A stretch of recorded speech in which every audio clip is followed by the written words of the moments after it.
You're listening to Seattle Real Estate Podcast. Hey everybody, I'm Sean Reynolds, the owner of Summit Properties Northwest, Reynolds and Kline Appraisal, and your host of this episode of the Seattle Real Estate Podcast. No matter where you live, an apartment, a home, a condo, a tiny home, you're going to be shocked when you kind of hear the circumstances I'm going to describe to you regarding housing in another part of the world, Hong Kong. We're going to find out what it's like to live in Hong Kong with some of the COVID restrictions going on and what people are facing in the world's most expensive real estate market in the world. So you think wherever you live, you think Seattle's terrible? Let's go take a look at Hong Kong. Let's jump on in.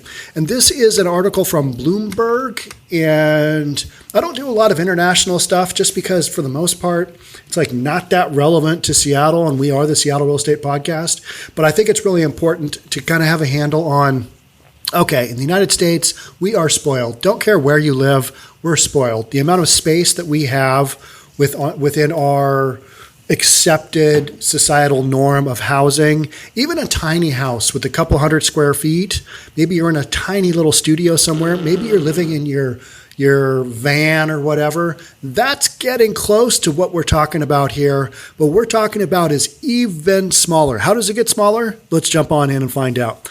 All right, so this is the COVID worsens, just butchered that, didn't I? Butchered the intro. COVID worsens crisis in world's most unaffordable housing market. How does it get worse?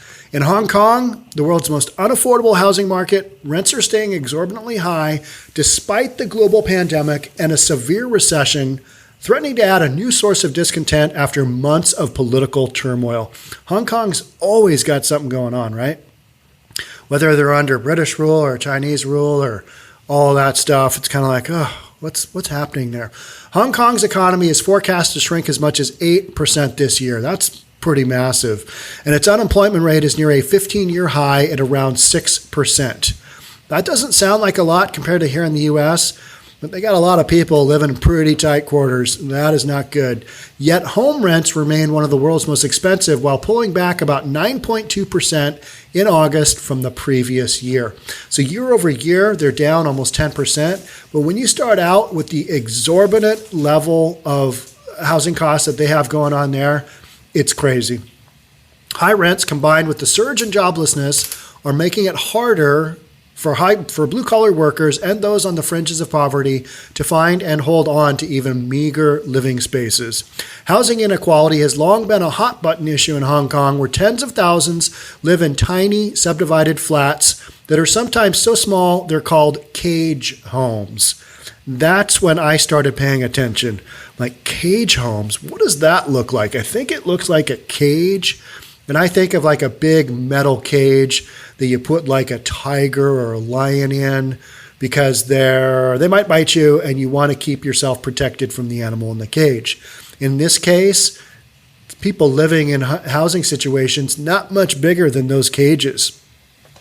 The added housing difficulties fueled by the pandemic put further pressure on the administration of Chief Executive Carrie Lam, which is struggling to regain the trust of millions after the imposition of a national security law that's tightened Beijing's grip on the city. In the Tsim Sha Tsui district, if I butchered that, sorry, my Chinese, I believe that's Chinese, is non-existent. Home to luxury boutiques and glittering high-rises, Herman Wong offers a look at how the pandemic has fueled a deterioration in living conditions for many. That's what we're talking about. We're talking about living conditions that have gotten worse and are getting worse, especially with COVID. The 55-year-old resident lost his job at a vegetable delivery company last year when the political protests disrupted business, and he struggled to find a new one during the pandemic. He has been commuting from a one-bedroom apartment in Shenzhen, the nearby Chinese city, rented for 4,200 won, about $620 a month. But he got kicked out in April and ended up back in Hong Kong on the streets. So we went from $620 a month to on the streets in Hong Kong. A nonprofit helped him apply for a government subsidy, and he now shares a 60 square foot hostel room for Hong Kong, $5,000, which is $645 a month. 60 square feet. Hostel room, 60 square feet. Let's talk about that.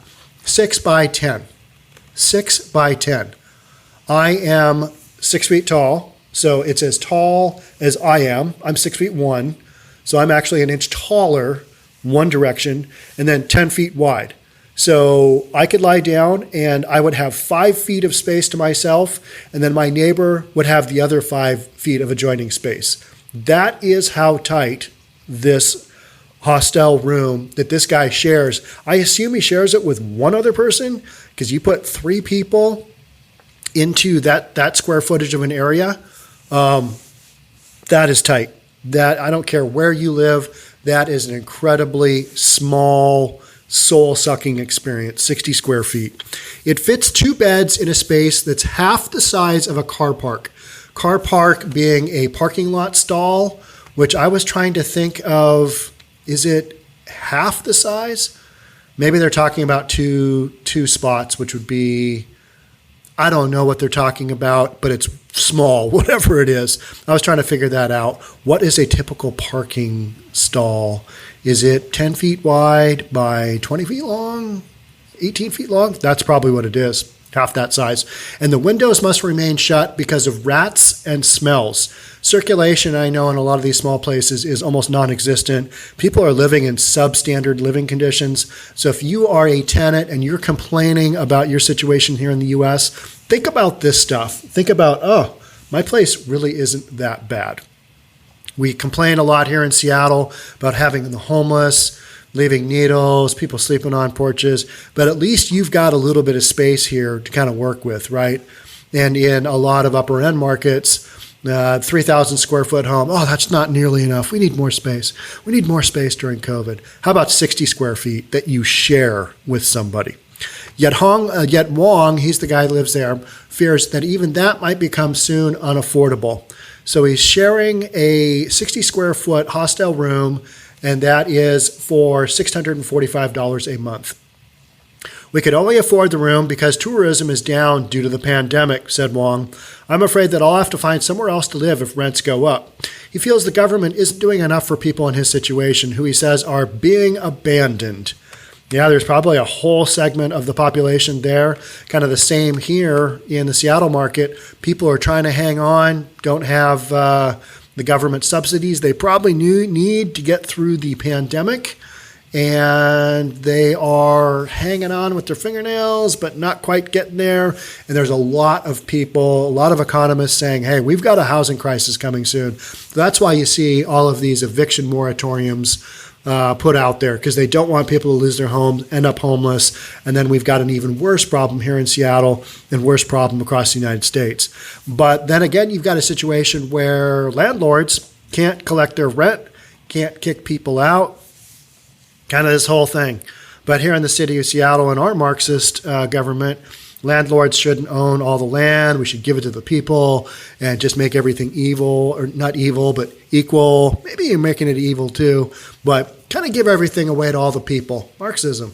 That's where you go. A Hong Kong government representative said its departments are doing their best to support street sleepers. They don't call them homeless, call them street sleepers, through non-governmental organizations, hostel rooms, and provisions for other necessities like haircuts, meals, and bathing. The Social Welfare Department has also added measures to broaden assistance to the unemployed during the pandemic, the government said. Housing burden. We've got a chart here for those of you on the podcast. If you're looking at it on YouTube, Hong Kong, just off the charts, unaffordable. Next, unaffordable, least affordable market, Vancouver, Sydney, Melbourne, LA, Toronto, Auckland, San Jose, San Francisco, and then London. So Hong Kong, almost double the amount of least affordable, twice as unaffordable. How's that? Not double the least affordable. Twice as unaffordable as the next market, which is Vancouver. In a mid-year study, real estate services provider CBRE Group, that is a big commercial conglomerate that gets a lot of stats. How's that for description? Gets a lot of stats. They reported Hong Kong remains the world's most expensive place to buy a property.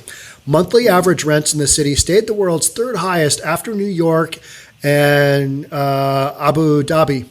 Hong Kong's rents were estimated by CBRE to be 7% below New York's last year, but they are more unaffordable because Hong Kong's median income is just 35% of New York's, according to calculations by Bloomberg based on latest government data.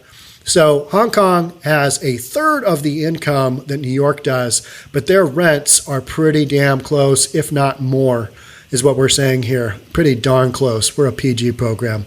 We're a G program. I don't usually swear, but that just kind of popped out. Abu Dhabi ranks high because of expats who pay high rents for large homes, although locals benefit from government-subsidized housing. Talking about some of the most expensive markets in the world. In Hong Kong, the number of street sleepers, the homeless, approached by non-governmental organizations rose to 1,423 during the period April 2019 to March 2020, from 1,297 in the previous year, according to a spokesperson for the Social Welfare Department. While that reflects the number helped by the nonprofits, it doesn't count all those without homes in Hong Kong. That number sounds really minimal. That has got to be a jerry-rigged statistic, right? Like, there's way more than that in Hong Kong. Although the city's homeless population appears small compared with New York or San Francisco, it doesn't reflect those living in inhumane spaces that aren't safe, said Jeff Rotmeyer. He's the founder of Impact Hong Kong, a non-government organization that provides shelter and meals to those without homes. The truth is that you have hundreds of thousands of people living in spaces that are less than 100 square feet, so less than 10 by 10. A lot of people, hundreds of thousands of people living in less than 10 by 10.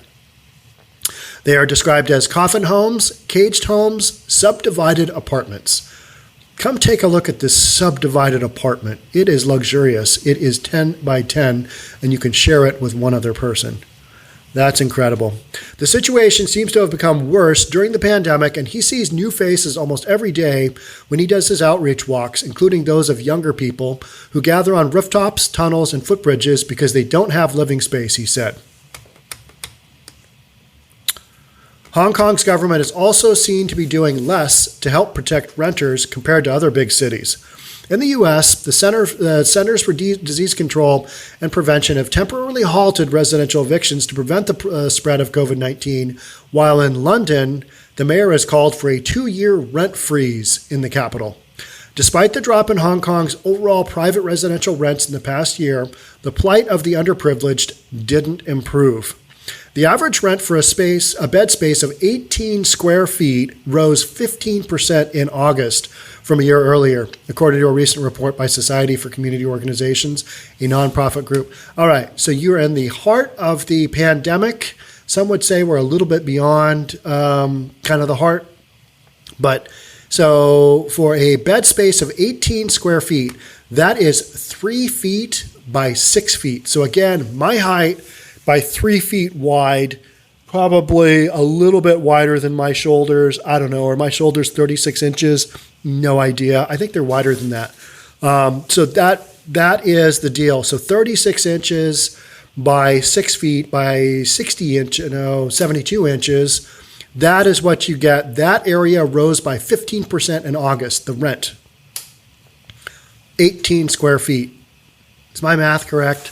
Yep, 3 by 6. That is horrific. A survey included in the report also showed that almost half of the 439 respondents lived in subdivided or caged homes and said their landlords raised the rents in the past 3 years. A majority of the respondents also considered their rents expensive. Helpless, hopeless is the next kind of highlight here. Hong Kong's homeless situation has worsened during the coronavirus pandemic as low-wage workers from cleaners to restaurant staff have lost jobs. It's according to In Tong, community organizer at Society for Community Organization. While there have been subsidies given to businesses, less has been done for the homeless, many of whom face a waiting list for hostels and rising hostel rents, he said. They feel hopeless and helpless. The utilization rate of subvented hostel places is about 80%, according to the government representative. Read that again. The utilization, so they use hostel places, subvented, meaning subletted or subletted hostel places, about 80%. So huge number of subletted hostel places is their housing market. A study by the nonprofit group found that 36.5% of 104 respondents said that they started to become homeless this year. Living conditions for some who have already been homeless in Hong Kong have also worsened. Some who have been camping out at McDonald's, or so-called McRefugees, lost that place of refuge as social distancing rules limited the hours of food outlets. That's pushed many out on the streets. For the past 3 years, Ling Hip Kun, who is jobless, spent most of his nights in a 24-hour McDonald's in Sham Shui Po, one of Hong Kong's poorest districts. However, since restrictions on dining at night were imposed in mid-July, he has been sleeping on the bench of a nearby hospital, which has a clean bathroom and good ventilation.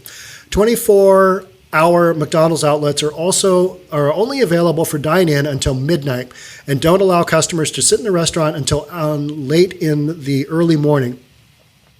So Lung can't sleep there. Lung, 38, has chronic health problems and is relying on a government handout of around Hong Kong $6,000 a month, a few $100 a month for the disabled, while waiting to be assigned a public housing unit. For now, he rents a 40 square foot unit, which barely fits a person. So 4 by 10. Or, oh man, that is just tiny, absolutely ridiculously small. For Hong Kong, 1,900 won a month. He mainly uses it to store his things. The air circulation is horrible. There is no ventilator, fan, or window. So think about a 40 square foot, a 10 by 4. I don't even think we have storage units here in Seattle that small. I think they're 10 by 5, 50 square feet. So whack a foot off of that and you've got that with no ventilation, no circulation. So you sleep in that overnight, you sleep in that for 8 hours, 6 hours, 8 hours. That ventilation is awful. So I'd rather go to sleep on the streets. That's what this guy is saying. Others left unemployed by the pandemic worry they could end up in a similar situation soon. Because you're basically renting a 4 by 10 kind of human locker-ish scenario. Feng, a 50-year-old former restaurant waitress who only gave her last name because she didn't want her relatives and friends to recognize her, has been jobless for a few months after the Chinese restaurant she worked for closed because of the pandemic. She said she's renting a 90 square foot subdivided flat in Swan Wan for around Hong Kong $4,000 a month. So $4,200 a month was $620. So this is about $600. $600 for 90 square feet, so 9 by 10. Tiny. But she may not be able to continue living in the apartment as she's running out of savings without a job. Life is miserable if you don't own a home, she said. Jobs are hard to get and rents are so expensive. Not only are they expensive, it's their housing in Hong Kong that is so urban dense. We think in Seattle that if you have a footprint of a 500 square foot home that's maybe 3 stories tall, so 1,500 square feet, we think that that's tiny, dense urban living. Or maybe you've got a 300 square foot studio. That is literally so a multiplier of 3. I mean, it's 3 times as big as 90 square foot, more than 3 times as big as a 90 square foot subdivided flat. So cut it down by a third from a small, tiny studio, and that's what you're living in. So these places they obviously don't have a bathroom. They obviously don't have a kitchen. Are those community centered? I'm not sure. Maybe not, because with those prices, I mean, these are just outrageous prices for what you're getting. But that is why I wanted to do this podcast, to kind of put in perspective wherever you're living, listener of the podcast or viewer of the YouTube channel, you've got it way better. I don't care where you're living. You've got it way better than the people of Hong Kong. So be thankful. So this is not a feel-good podcast, but a feel better about yourself and your situation, because guaranteed you're not living in 60 square feet. We just don't do that in the United States here. But I was kind of shocked by some of these numbers. I had heard like 150 square feet, which is about half the size of a studio here in Seattle. Maybe 250 square feet is a really tiny micro studio here in Seattle. but you're talking less than 100 square feet. You can barely lie down in these things, and that's what you got. Can you imagine doing the walkthrough with the leasing agent? All right, so here is your 60 square foot sleeping space. Take one look. You have looked at it for 3 seconds. You have nowhere else to really look around because that is it. You want to take that? Yes, I will take that. That is how other people in other parts of the world are living, and the amount of money that they're paying, $600 here in Seattle, and our housing is expensive. For $700, you're at least getting a room in a home. For $400 or $500, you can get a room in a home in probably a sketchy part of town, questionable, be shaky. Maybe it's a basement bedroom, but you're probably getting 100 square foot in a leased home that you can share the kitchen, you can share a bathroom, you can probably share utility area, and you can probably share a living room or a family room, something along those lines. Way better here in the United States than Hong Kong. That's the bottom line. But I'm kind of on the lookout for other stories that put into perspective how spoiled we are in the U.S. And we talk about how crappy it is in Seattle. Yeah, it's really not that crappy when you look at other markets. So that's a big part of my thing, is keep things in perspective, because no matter where you're at, there is always somebody a little more downhill from you. There's a country way downhill from us, and it's Hong Kong. And those folks are having a tough time. So you think it's bad wherever you are, where you're hunkered down with your coronavirus and all that stuff. Yep, tough. Not nearly as tough as Hong Kong. So that's it for me. But as we have more stories that kind of show, I'm looking out for stories in London, looking out for stories. I do a lot of stuff on New York because you got 15,000 apartments vacant there right now. Did a podcast on that a couple of weeks ago because people are leaving New York City in droves. Do that story. That's an interesting story. But Hong Kong, my heart goes out for all the folks living in this kind of circumstances. Can you imagine getting up from a 6x3 area, 18 square feet sleeping area, and going to work? No, you're going to probably sleep on the streets and hope that your stuff is still in your spot where you go back to. And they're trying to work. They're trying to make it go. These are people that are all trying to work. So it's not like they're homeless. They are trying to make it go, and these are their options. So wherever you're at, listener or viewer out there, you've probably got it better than the people of Hong Kong. All right, that's it for me. Again, I'm Sean Reynolds from Summit Properties Northwest, Reynolds & Kline Appraisal. I will catch you on the next one, and thank you so much for tuning in. Love to have you subscribe if you see fit to. We are approaching, I think, 15,000 subscribers. I know we just cracked 14,000, but we're on a roll, and we couldn't do it without you. So thank you for tuning in. Thank you for subscribing. I will catch you in the next one. Bye for now.